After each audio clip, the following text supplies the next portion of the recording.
I would like now to welcome Honorable Minister Luis Roberto Barroso, Justice of the Supreme Federal Court of Brazil. We are honored to have you with us as our main guest today, and I'm sure that given your long experience and major expertise, your intervention will be highly beneficial to all of us present in this room, but also connected online to follow the session. Mr. Minister, the floor is yours. Thank you very much. I greet you, Mr. Tawfiq Jelassi, Ms. Natasha Kayer, and Mr. Santiago Mourão. It's a pleasure and an honor to be here and to share with you all some ideas and some thoughts on this subject, freedom of expression, social media, and democracy. I'll try to make this as informal and light as possible, although it's a tough subject. And I have divided my presentation in basically 3 parts according to our title. So I want to talk a little bit about democracy and authoritarian populism, a little bit about the digital revolution, and then social media and freedom of expression. So I'll start with part 1, democracy and the rise of authoritarian populism.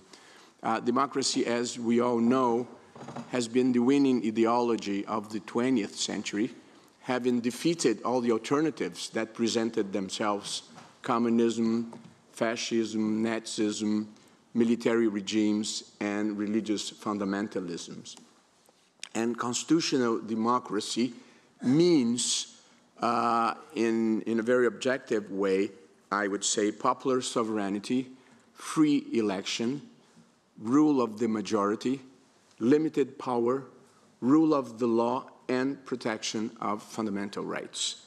And most constitutional democracies also have in their institutional arrangement either a Supreme Court or a constitutional court that arbitrates the tensions that quite often appear between the rule of the majority and the protection of fundamental rights and of the rule of the law.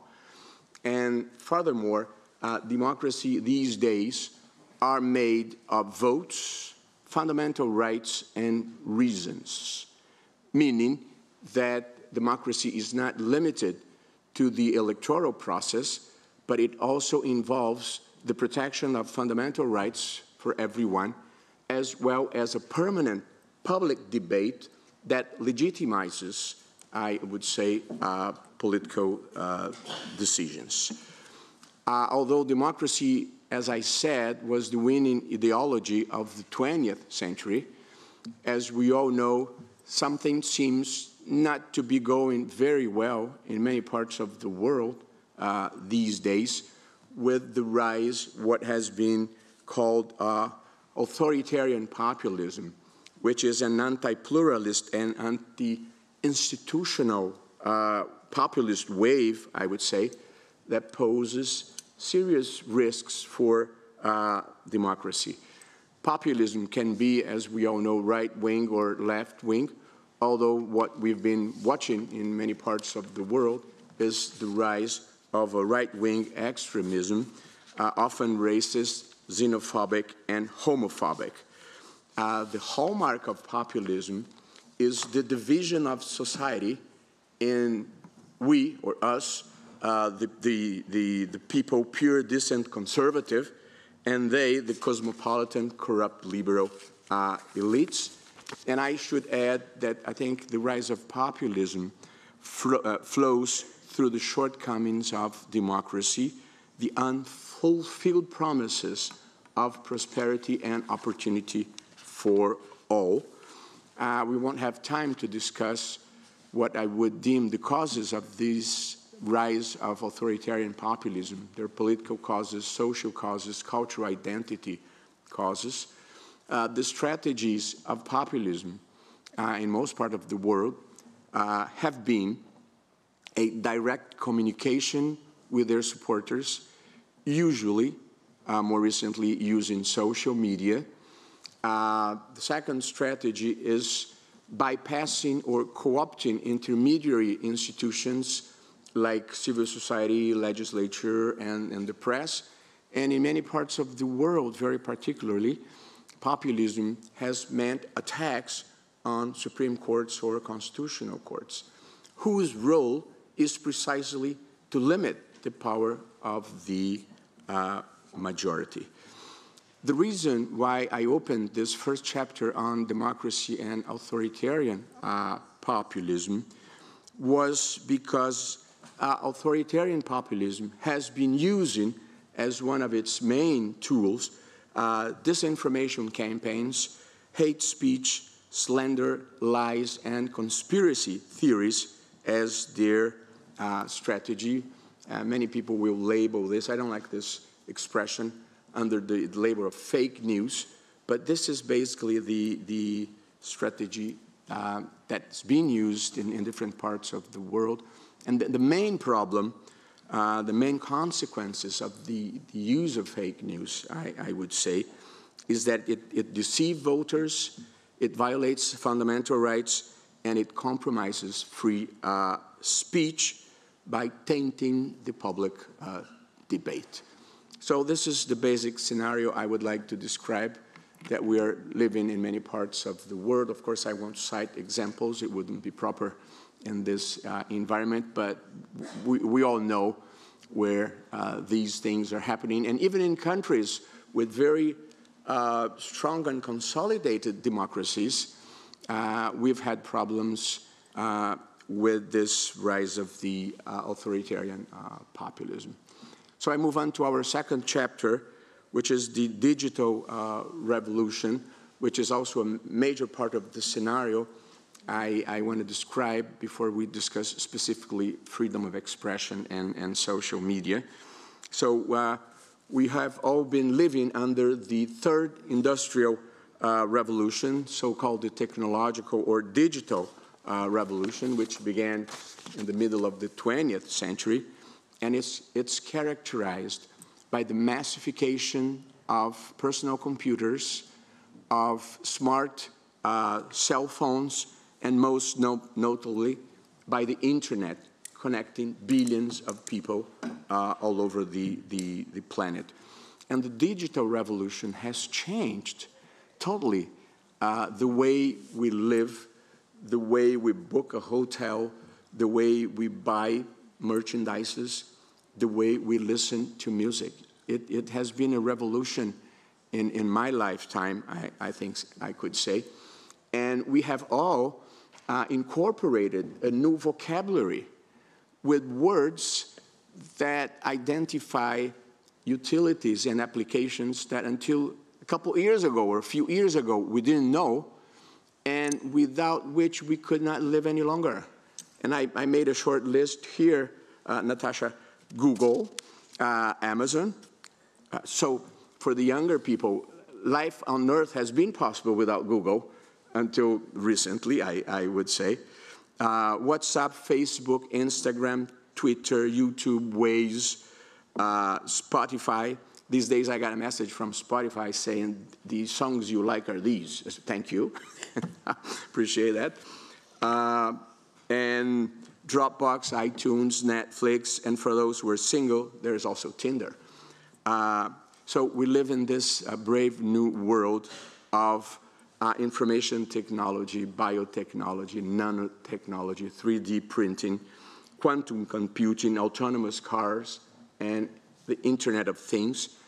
And strangely, algorithm has become the most important concept of our time, which is a word that until a couple years ago, nobody even knew, and it's even difficult to say it. And what's interesting, the most valuable companies until a few years ago were the companies that explore oil, like Exxon, Shell, or make cars like General Motors and Ford, or major equipments like General Electric. Well, none of them figure these days as the most valuable companies. As we all know, they are Apple, Amazon, Facebook, Google, and Microsoft, with their new names, Meta and alphabet. And now, because of the Ukrainian crisis, Aramco is the most valuable, but I think that's just occasionally. So this is the digital revolution that sometimes we don't realize it has changed so profoundly our lives. And with all the benefits and all the promises, with longevity, but with all the risks that we know that stem from artificial intelligence. And I just went through the recommendations of Unesco, a wonderful document on ethics and AI that I think we should all pay attention to. Artificial intelligence is the future, as we all know, with its promises and its risks of opacity, risks of discrimination, discriminatory effects, and risks of singularity, the machines taking over. Genetic engineering without its promises in the medicine field, with the risks of eugenics and the temptation that many scientists fear that the humankind won't resist the temptation of trying to make people stronger, smarter, more handsome, and increasing inequalities, and reaching our main subject, the internet, with all its promises, but also the risks of abuse by the practice of illicit or socially undesirable behaviors. So I now move to our third and final chapter, in which I want to discuss internet, social media, and freedom of expression, which is basically the subject that gathers us here.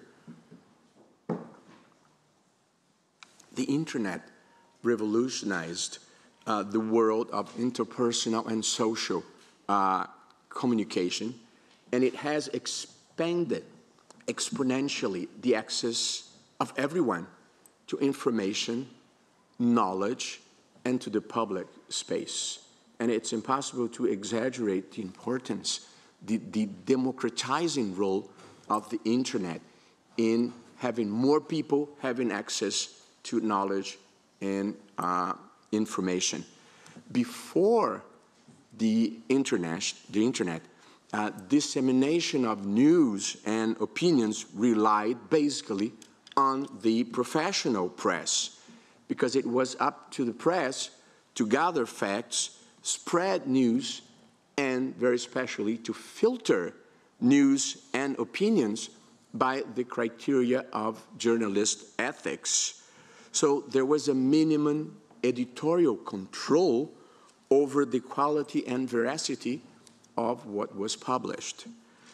Not that there were no problems, because the outlets were limited, they had owners, they had their own interests, but of course, I think we could say that there was a minimum degree of control over what became public.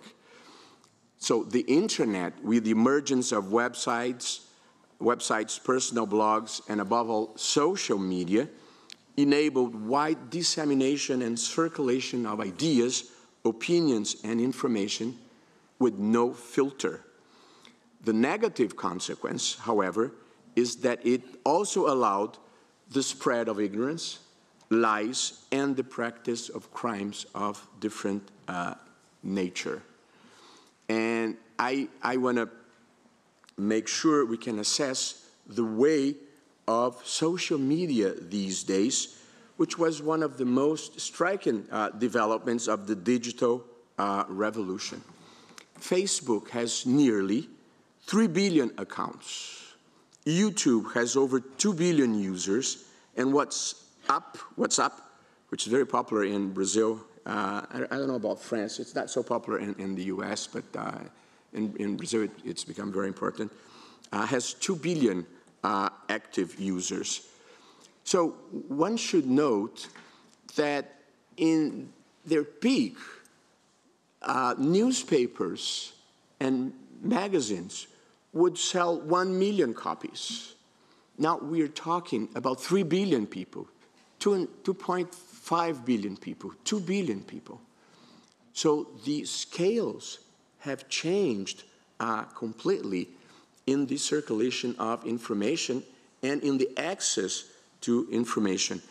In Brazil, according to surveys, 79% of the population has WhatsApp as its main source of information. Television, who used to be the star in our times, Ambassador, is now the source of information of only 50% of the population.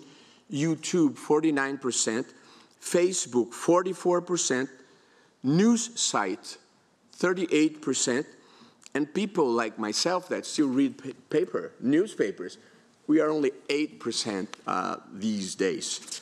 So there has been a major shift of paradigm in access to information, and I think the most serious consequences of these phenomena I've been describing were that in the same way that it democratized access to information, which was very good and very important, it also allowed the unfiltered circulation of this information, the tribalization of lie, people that only talk to their equals, to people that think alike, which radicalize the public discourse and generates intolerance and incomprehension, and very important, a major crisis in the business model of the professional press. Around the world, magazines and newspapers have been shutting down in thousands. And of course,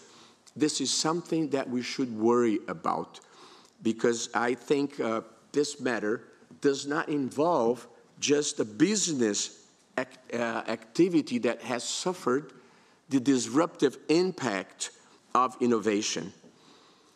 A free and strong press, as I think we all agree, is one of the pillars of democracy.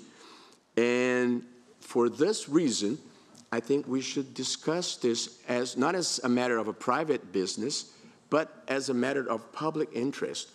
How to save, how to preserve the professional press these days.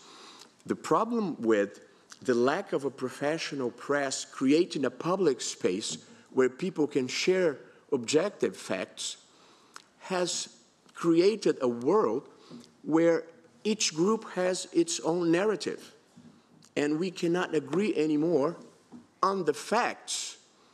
Until recently, we shared the facts and people had different opinions. These days, people have different facts, and when you have different facts, it's very difficult to communicate, to have a good interlocution, and that's the way to misunderstanding, and that's the way to violence. And one point I would like to stress here that I think it's very important.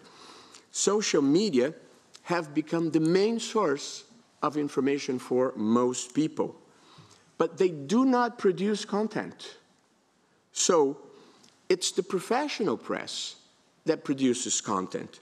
So it's necessary to rethink what's going on, because all the revenue, all the advertising has moved to the technological platforms. So there is a weakening of the professional press, and so there is a weakening in the production of reliable, ethical information. And I think for people that are worried about freedom of expression and freedom of the press, this is something we should think about. Some countries are experiencing sharing revenues between technological platforms and the professional press by statutory determination. I'm not saying this is the best model, but I think this is something we must consider, how to preserve and fund professional press these days. I think that's very important. One interesting thing about the internet and the social media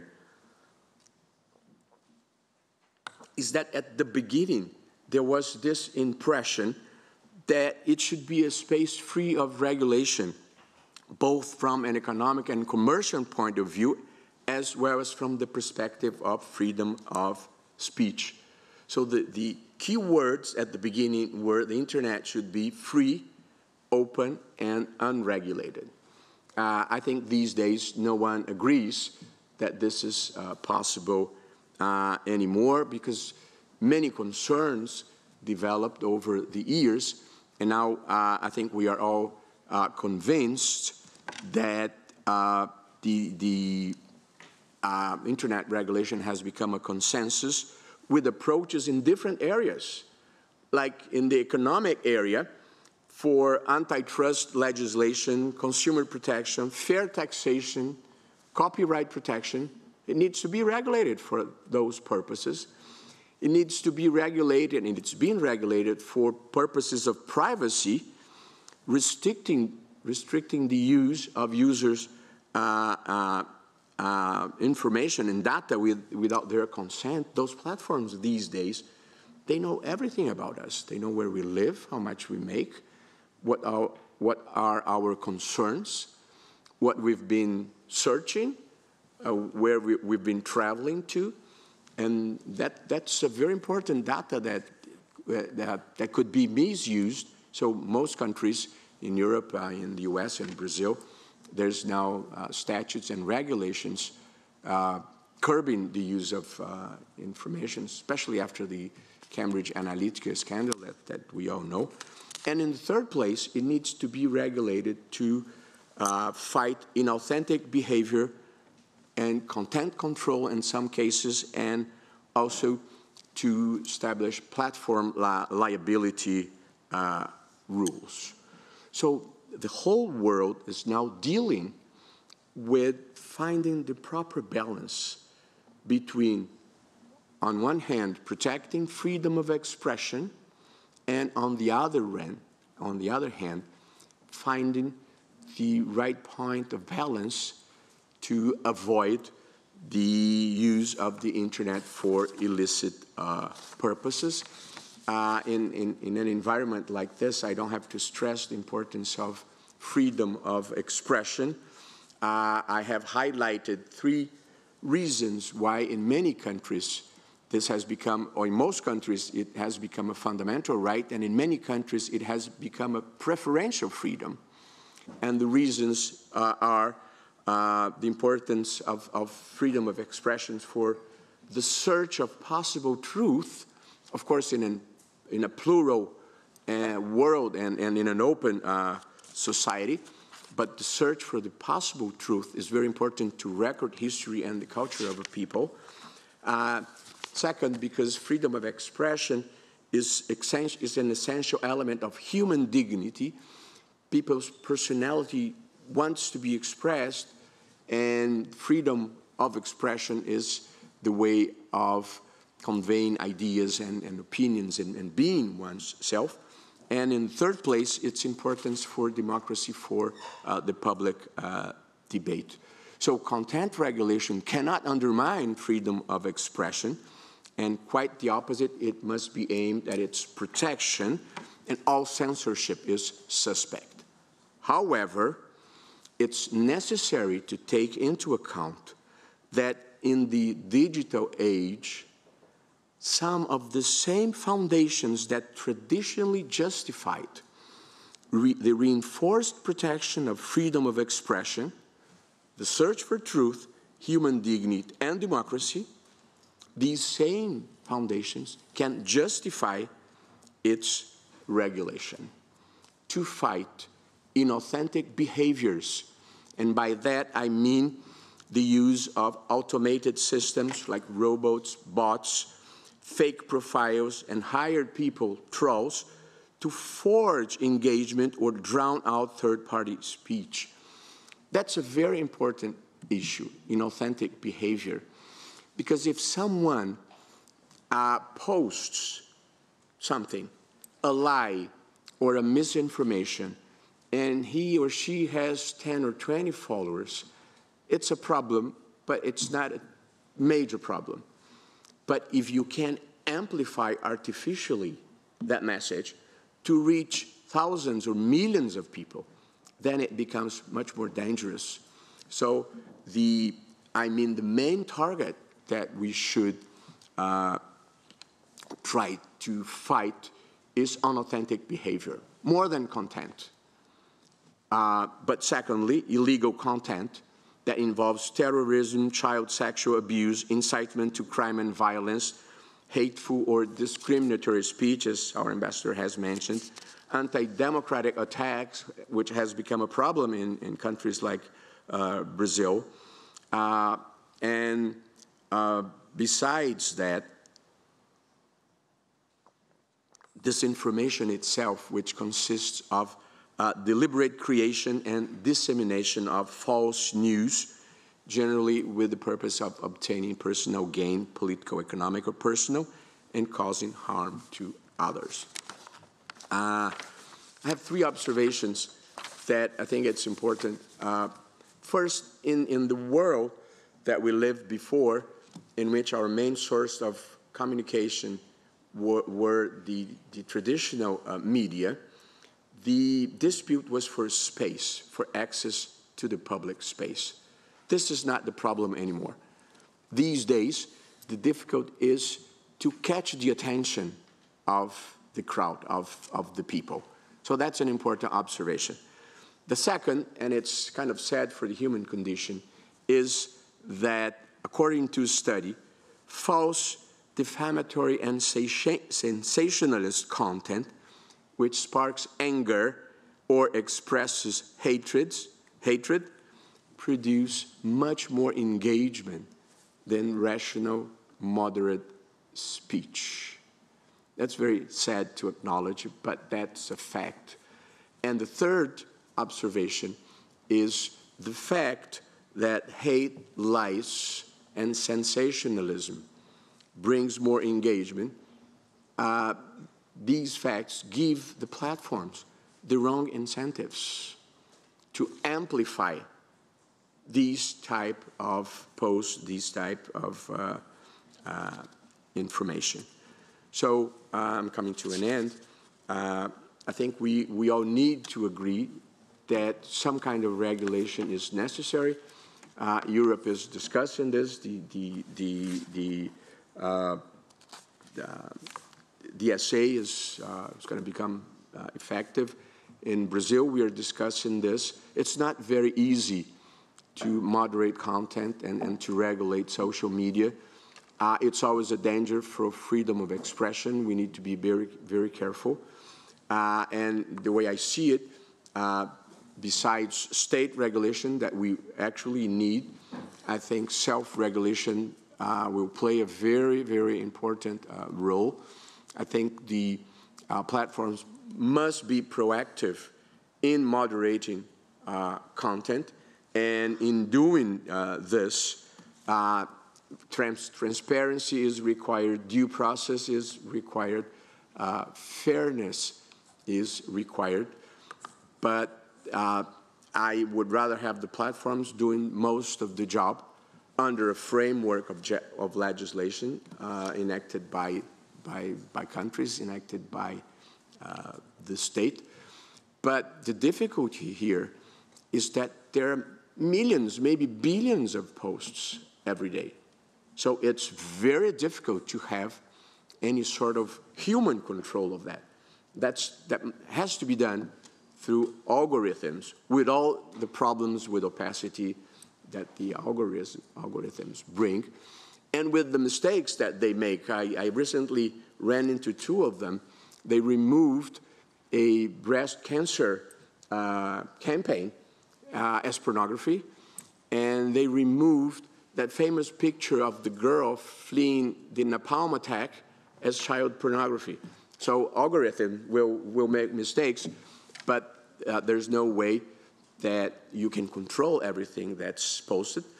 And the countries are, and I need to end, discussing the best way to establish platform liability. So you have strict liability, which I think would be very harmful. We have, in some places, liability after a private notification, as I understand is the DSA proposal. And in Brazil, the established law is liability after the first judicial order to remove content. That's what we've been practicing in Brazil. There's a statute that says that. It has been challenged before the Supreme Court. The Supreme Court has not decided. There's no judgment on that. But the extent of the platform liability is also something that we will be discussing. And of course, it's very important that society as a whole become aware of the dangers of circulating misinformation. So, and I'll be happy to talk about our experience in Brazil. I was the head of the electoral court in the past elections. I dealt with all the platforms. We celebrated partnerships with all of them to fight unauthentic behavior and to remove illicit content. It has worked, I would say, fairly well. The platforms had a change of heart over the years. At first, they would not discuss, they would say, we are just the avenue through which the information circulate. We don't want to interfere. And I think they lost a lot of prestige because they were used against democracy, and I think they had a change of heart, maybe not totally, but to a certain extent. And we entered good agreements, and we were able to fight disinformation in the last elections in Brazil. So my conclusions, Ambassador and Mr. Gelassi, are the following. The World Wide Web has provided access to knowledge, information, and public space to billions of people, changing the course of history. However, the misuse of the internet and social media can pose a serious threat to democracy and fundamental rights. Second, confronting inauthentic behavior and illegitimate content is inevitable and requires proper regulation. It is essential, however, to act with proportionality and adequate procedures so that pluralism, diversity, and freedom of expression are not compromised. And finally, media education and awareness of people of good faith, who fortunately constitute a large majority, are decisive measures for the positive and constructive use of the new technologies. So, Ambassador, these are the ideas I would like to launch here, and I'll be happy to discuss further with anyone that's interested. Thank you very much for your time and attention.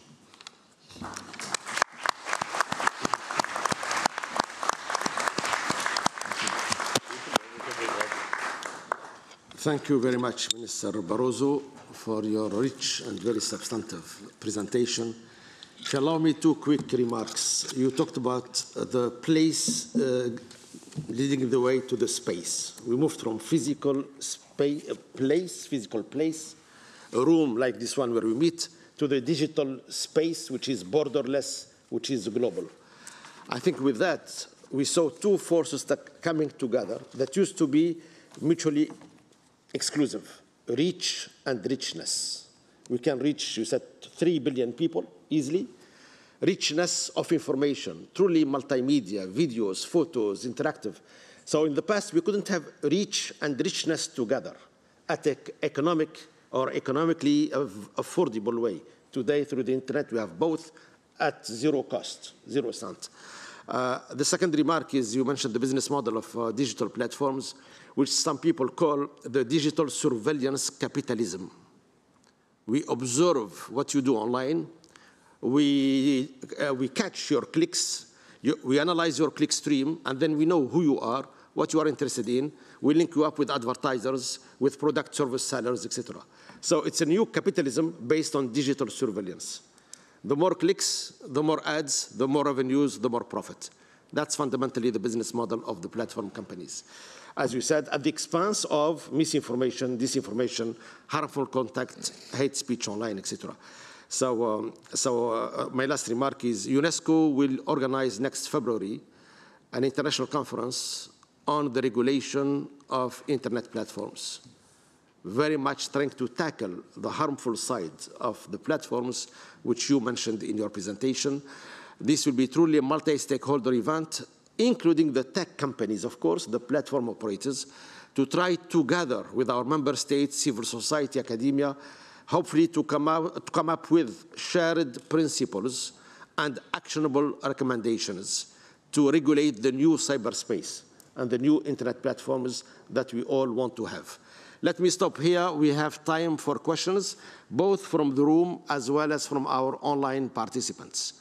So please, anybody who wants to intervene with hopefully a brief question, so we can take as many questions as we can, raise your hand or submit them online, and my colleague Guillermo Canella is watching the chat box online. So I see a first hand from my left-hand side. Sir, please, the floor is yours. Thank you, ADG Jelassi. I am the Chargé d'Affaires of Spain.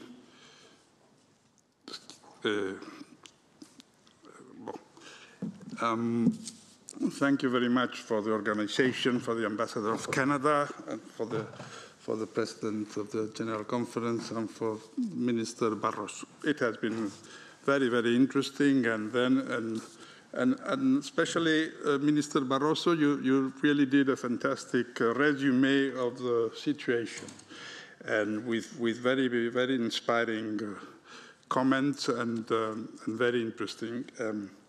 And the one that I really, for me, was more striking is one that it's not new, but really it has been throughout history. We cannot agree on the facts, and this is really a big problem. But as many of you know me, my question goes directly to what UNESCO can do on this question, because we all know what is happening. The problem is not what individuals do or private organizations do. Well, it's also. But the problem is also that many member states of UNESCO are the ones from the state that they are against freedom of expression, constant disinformation, and democracy. So we are in an organization where many member states completely disagree with this. And the result is, as we can see here, we are a small minority of member states that really we are very much interested in freedom of expression, disinformation, and democracy.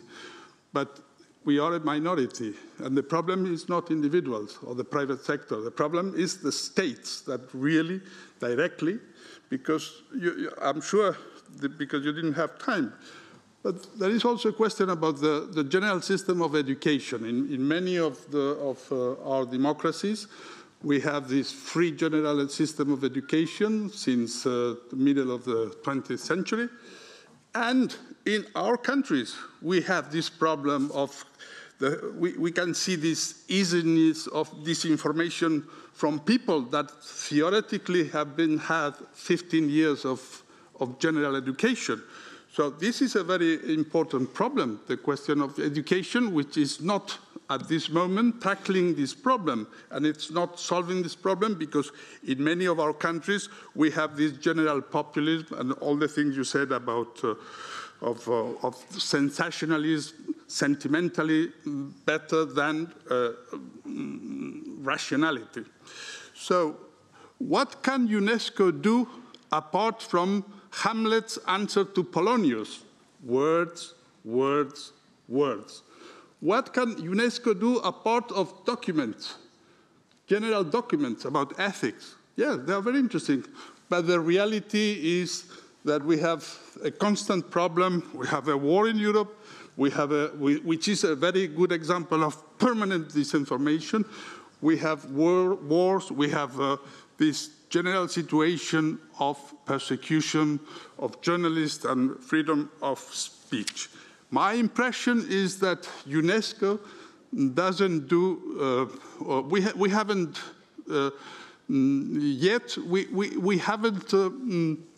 we don't know what to do with that really is effective apart from words and documents. And this is the question. Just to finish, let me just quote the Martinique French novelist that said, "We won't change the world if we don't change the imaginary." What Nietzsche said, we will always have the same gods if we don't change our grammar. Thank you. Thank you. I'll answer very quickly. I think, sir, there are two questions here. The traditional enemy of freedom of expression was the state. So we were all prepared to fight improper intervention of the state in freedom of expression. And as you said, many countries have not won this battle yet. That's one problem. But now we are facing a different problem, which are the risks brought to freedom of expression, not by public actors, but by private actors that occupy a very large public space. So this is the novelty here. So you raised one problem, states that do not respect or preserve freedom of expression, which is a major problem. It's a battle that still needs to be fought in many places. And this new battle that we are facing now with private actors dominating the public space. And I, of course, cannot talk about what Unesco could do, but my guess would be, as our chair today has mentioned, I think the main role of Unesco is building awareness, bringing digital education, because crime will always exist in any area. So what we try to do is to educate people, is to alert people, is to teach people to behave well. And then crime becomes something residual. So I hope that misinformation over time, with the awareness of society, will also become something marginal as robbery or homicides or rapes or any other crimes. You can't eliminate, but it's, of course, not the mainstream of society, as unfortunately many times is the mainstream in social media. So that's what we need to fight. And I would say bring awareness to civil society is the major role we can play, I'd say. If you allow me to say a word, since the question is about what UNESCO is doing. Mr. Chargé d'Affaires d'Espagne, before your intervention, I mentioned the major international conference that UNESCO is working on right now to take place this coming February with private sector, technology company, platform operators involved, in addition to the member states, of course, to tackle these issues, the harmful side of the internet, as our speaker eloquently exposed. That's one major action. We are, as you know very well, UNESCO is a center of a multi-stakeholder hub. We want to involve all stakeholders around the table to agree on a set of principles, on actionable recommendations. This is not talk, it's action. And they invite, of course, all member states to join us, to tell us what actions we are not doing that you suggest us to do. We work together. Secretariat works with member states, of course. We take initiatives, but of course we listen to member states all the time, and we engage together for what you think is proper for us to do. So I'm making a call to all member states beyond this initiative, which our Director General announced last May, the conference. Of course, all our work on the World Press Freedom Conference, the World Press Freedom Day, all publications, as our speaker said, this help increase awareness, help in terms of advocacy, but also a last action I would mention briefly is our work on media and information literacy and how to integrate it into the educational system of countries. This is fundamental because, as the speaker said, who are the 2-3 billion people spending hours per day on social media? They are mainly the youth spending hours per day. Have we educated them in primary school, secondary school? Have we exposed them to media and information literacy and how they can possibly distinguish between false information or misleading information and verified, checked information before they like, before they share, before they disseminate? So our work on media and information literacy, which has become a strategic priority of UNESCO as of this year, I think is fundamental action-wise to educate, to change the mindset, and hopefully improve the behavior online. This is very briefly put, but again, I invite member states to engage with us, the Secretariat at large, and the CI sector, the communication and information sector in particular, since we are leading this initiative, and other sectors have their initiatives as well. We don't have the exclusivity on this matter within CI. Additional questions from the room? So let me, Guillermo, let's take one from the room and one online for fairness purpose. So can you give us one question online, please? There are, I guess, three very straightforward questions online. One, Minister, is how to deal with the fact that the business models of these companies might increase the levels of polarization in situations where there is already a lot of tension. So how to deal with that? The second one, what is the right balance between having human moderators for this content and these problems like disinformation, hate speech, and having artificial intelligence doing the moderation? So how important is to have both, and how is the right balance? And there is a third one, also straightforward. One thing is to develop regulation for the content that is publicly available in Facebook posts or YouTube videos. The other thing is how to deal with the encrypted services, like WhatsApp, etc., that, like in the case of Brazil, for instance, had a huge impact in the elections. Bear in mind that encryption is also important to protect human rights in many situations. So those are three straightforward questions from the online participation. Mr. Minister, would you mind if we take three questions from the floor to finish with a round of questions, and then we let you please address all of them? No problem. For the sake of time. So we go from right to left, please, sir. Dear Minister, thank you so much for your remarks. I'm Camille Grenier from the Forum on Information and Democracy, an NGO developing policy recommendations for all the topics that you raised today.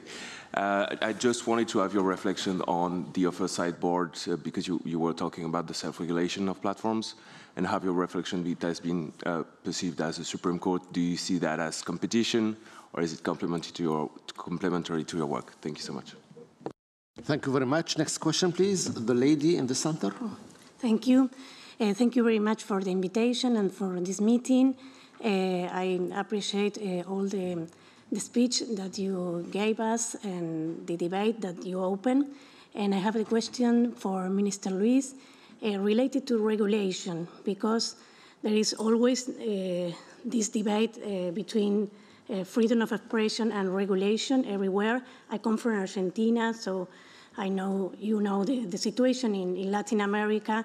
And my question is, how can you imagine this regulation if you think it should be in a regional level, for instance, Mercosur in Latin America, like the discussion that is going on here in Europe, or in a national level or an international level, how maybe the UNESCO promotes, and how do you think it could be this regulation in the relation between public and private and civil society? Because usually, and you say something like there is a challenge for the civil society, and that is related to digital alphabetization, maybe, but in society with big inequalities, like in our region, in Latin America, it's difficult to think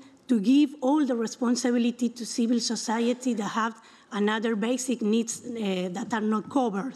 So we come again to the responsibility of the state, but it's always the debate again between the state that not become a dictatorship or an authoritarian for regulation, but it's only that have the capability, the capacity to regulate. So how can you imagine this contradiction or this challenge? Thank you very much. I saw a hand here, please. Thank you, ADG. My name is Xian Hong from CI sector. I agree with all those tremendous challenges as Minister Luis well set out. So what can be a part of solution, particularly not only UNESCO, but also United Nations? Because that, as you know, that the Secretary General of UN has launched the the digital cooperation map and also our common agenda aiming to formulate a global digital compact, which I understand can help hold the member states, governments accountable in implementing international standards, including free expression, privacy, etc. So what do you think about that? How can UNESCO, as a part of UN, to be a part of the solution? Thank you. Thank you very much. Last two questions, please, briefly. Yes. Yes, sir. We can. But maybe the translators cannot hear you. So you have to use the microphone, please.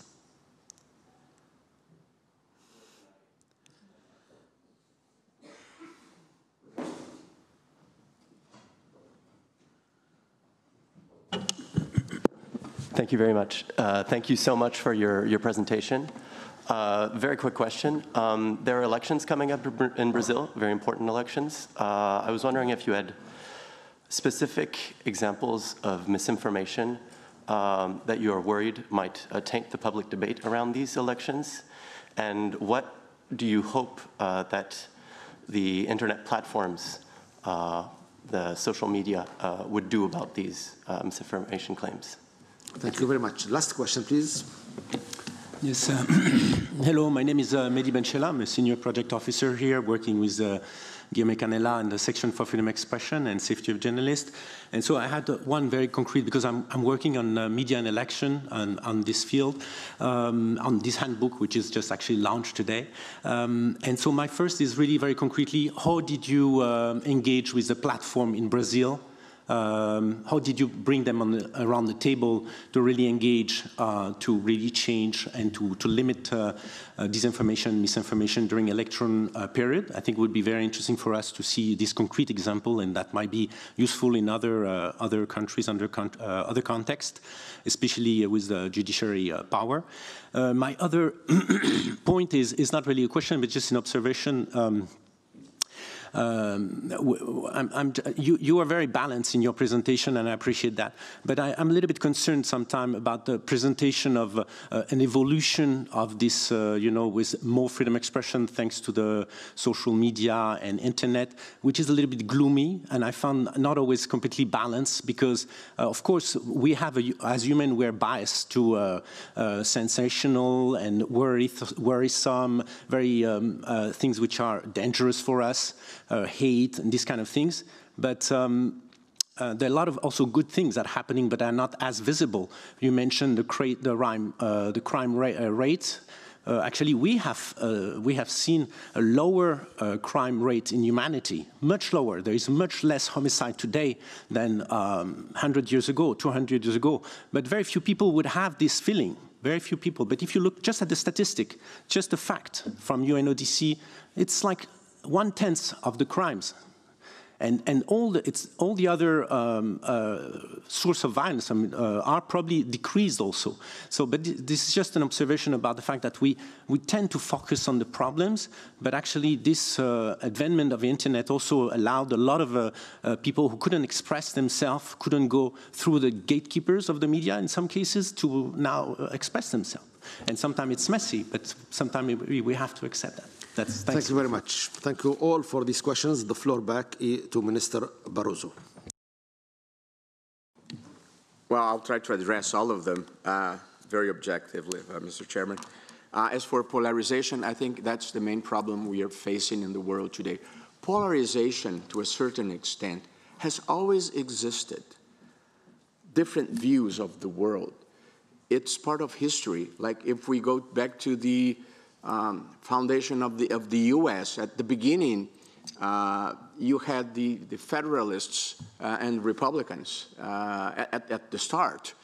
Here in France, you had the left and the right at the National Assembly at the start.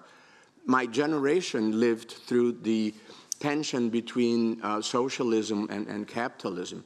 So polarization has always existed.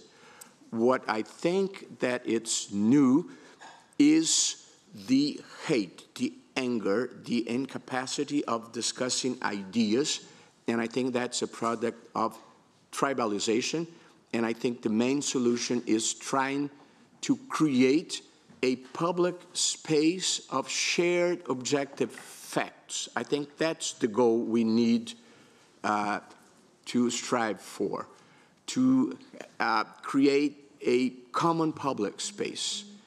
And from there, people can disagree. There is an ethical issue there. Like, let me give you a Brazilian example. The deforestation of the Amazon has grown from 4,000 square kilometers in 2012 to about 17,000 square kilometers this year, which is a shame. This is a fact. After this fact, you can have whatever opinion you think. Some people think that the forest is a problem, not a solution. I disagree, but it's an opinion. But you cannot deny the fact. What has occurred in the world is that there is a view that you can just create a false narrative to support your views. And that's an ethical problem, more than a political problem, that we need to face. So the problem, I think the solution for polarization is trying to create a public space to be shared by everyone, and that's why I insist in a plural professional press as the solution. As for human moderation, excuse me, there's no way it can be done extensively, because we're talking about millions or maybe billions of posts every day. So it has to be through artificial intelligence and algorithms with all its opacity, and of course transparency, because I think the platforms should be clear about what they amplify and what they reduce in reach, and for what reasons, and what's advertisement, what's political advertisement. So I think transparency is very important and can be easily or fairly done. But human control of everything that's posted, it's just impossible. And as for encrypted messages, well, I'm in favor of it. I think that privacy is very important. And that, so we need to distinguish between platforms like Facebook or Instagram and messaging apps like WhatsApp and Telegram. And I think encrypted is what in Brazil we did was to forbid bulk messaging, bulk unsolicited messaging as political campaign, which was very important in the past elections. As for the oversight board, Facebook, I think that's a good idea. I think we need 3 levels of regulation. State regulation, just a framework, and very moderate. Self-regulation with the terms of use, and guidelines that would come from the state framework, but that would be enforced by the platforms. And the way I see it, we probably should have a external civil society body monitoring, not only civil society, a mixed body with platforms representatives, government representatives, but the majority of civil society represented in this external board to monitor if the platforms are complying with the proper regulations. So not only self-regulation and not only state regulation, but a civil society oversight adding up to that framework. More than one person mentioned, I think it's very interesting. I didn't have the time to read thoroughly the recommendations by UNESCO regarding ethics in artificial intelligence. I just went quickly through it, but I found it very interesting that you can point out the major principles and recommend certain behaviors.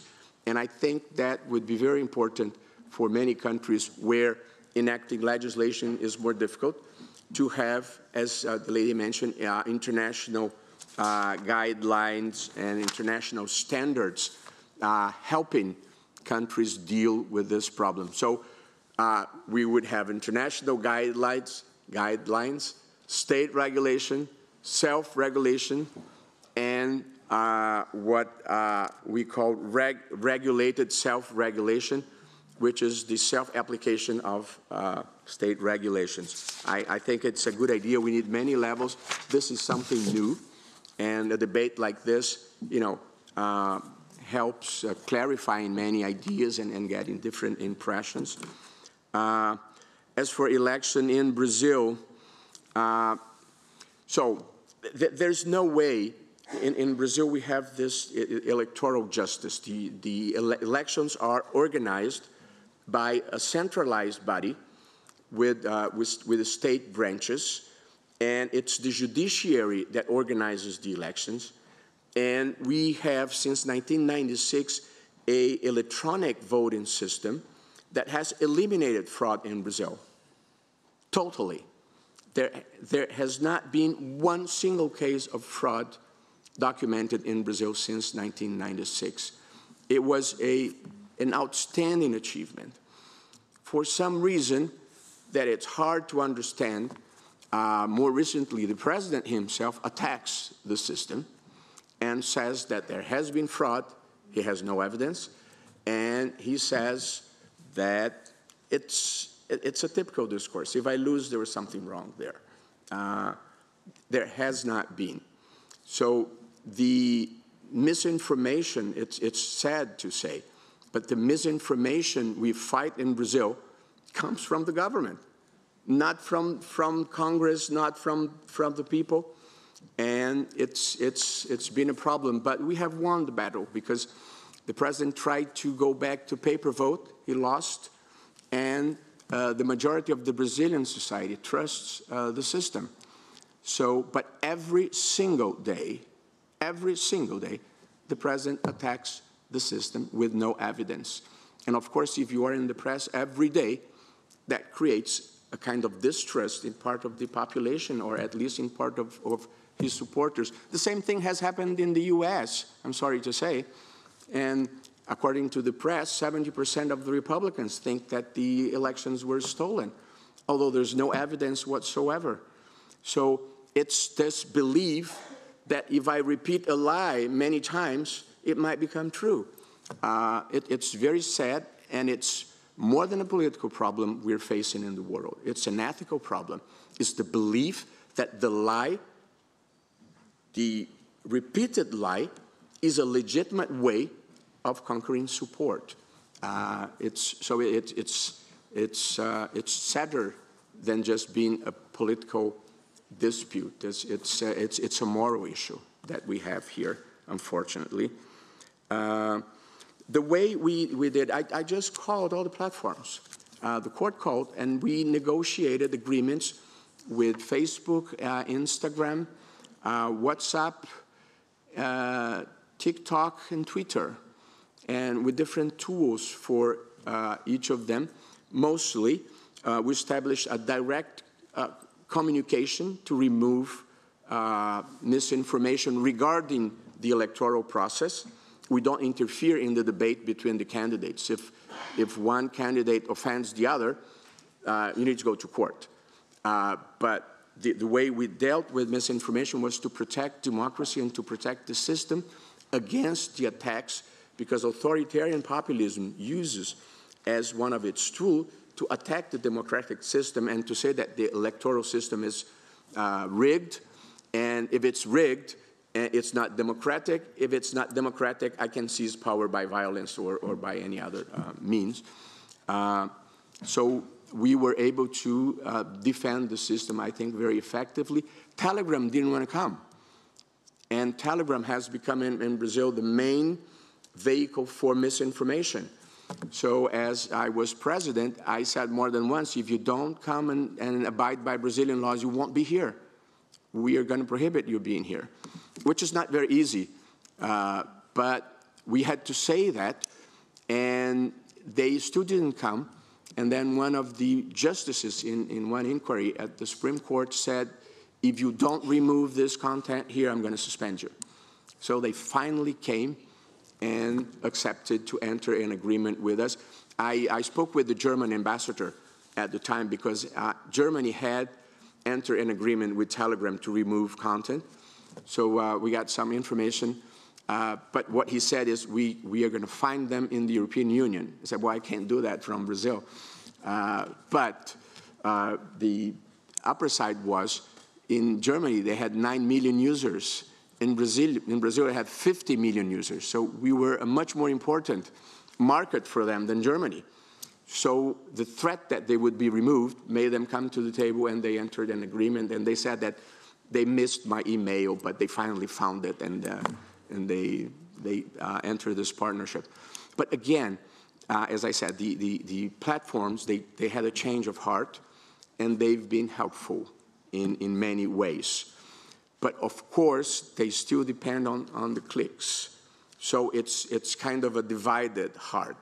It's a change of heart, but it's a divided heart that we still need to deal with. And finally, I totally agree that the internet brought many good things, many good things.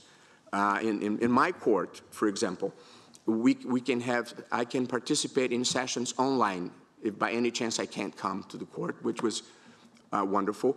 During the pandemic, we decided in many cases online, which is what the internet helped us doing. I can, and I have done, decide from here. I'm in Paris, and I can enter the Supreme Court system and decide a case or move whatever move I need to do in the lawsuit. So I think life is much better and much easier. I'm not the type of people that think the world is bad and getting worse. And as for crime rate, as you mentioned, there's a book that came out a few years ago called Enlightenment Now by a Harvard professor. I'll remember his name in a minute. Pinker, Steven Pinker, where he shows how the world has improved in the past 100 years. So I'm not the kind of guy like in this story a friend of mine likes to tell. The guy went to a doctor, and the doctor said, I have bad news for you. I have bad news, and I have worse news. Okay, give me the bad ones first. And he says, you only have 20 hours of life. And he asks, well, what can be worse than that? I've been meaning to tell you since yesterday.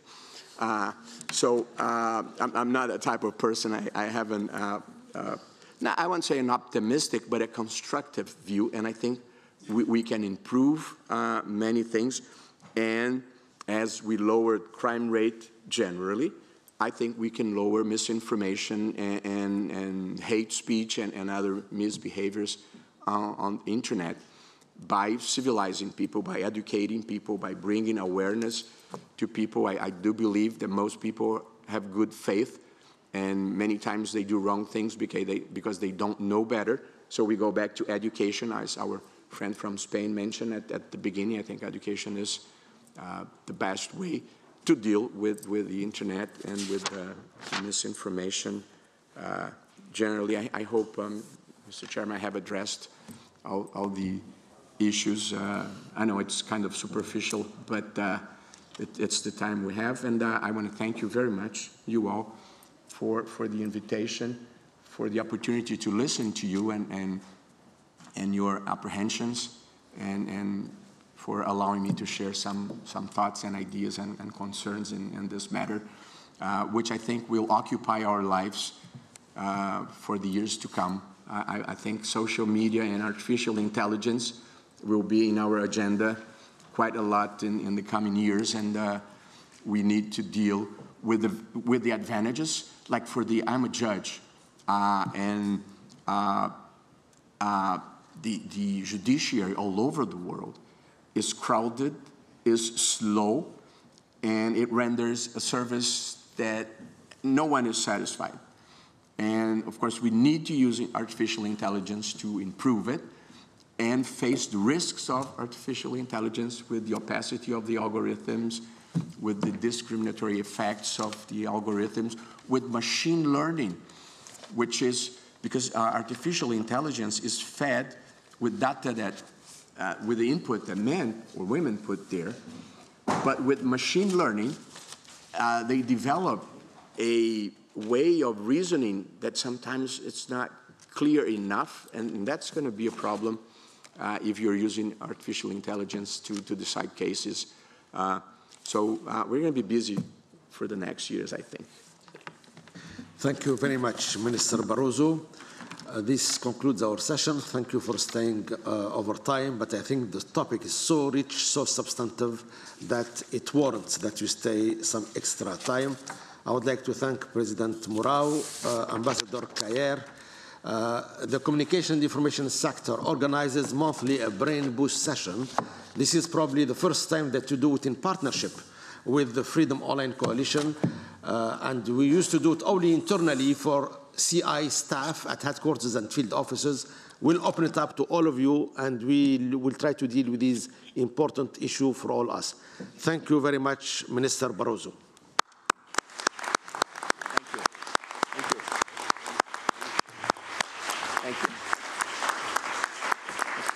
My thanks also to all participants physically present in the room, but also connected online. Have a great afternoon, have a good weekend, and stay safe. Bye-bye.